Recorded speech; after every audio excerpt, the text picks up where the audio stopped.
Gentra maşinimiz alınadigan bo'lsa, masalan, Gentraga bir 5000 dollarlık ish kerak. O'shanisi Amerikanga far, boshqa. Endi yana shunday mashinamiz bor, labo mashinamiz bor. Labo olingandan keyin birinchi metan qo'yish kerak, ikkinchi qilinadigan lis qaplatish kerak. Chunki lis qaplatmasangiz qirchilik qiladi va juda cho'tki durmaydi.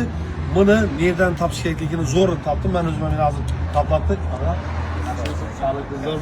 İşler cho'tki, o'zim ham tekshirdim hozir.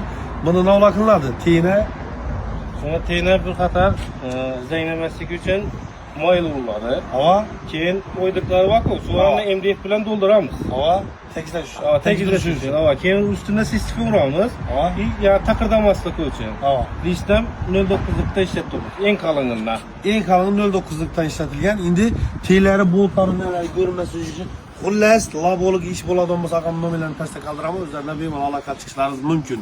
Hurmatli obunachilar, eng zo'rini bizlar tanladik, sizlarga eng zo'rini tavsiya qilamiz.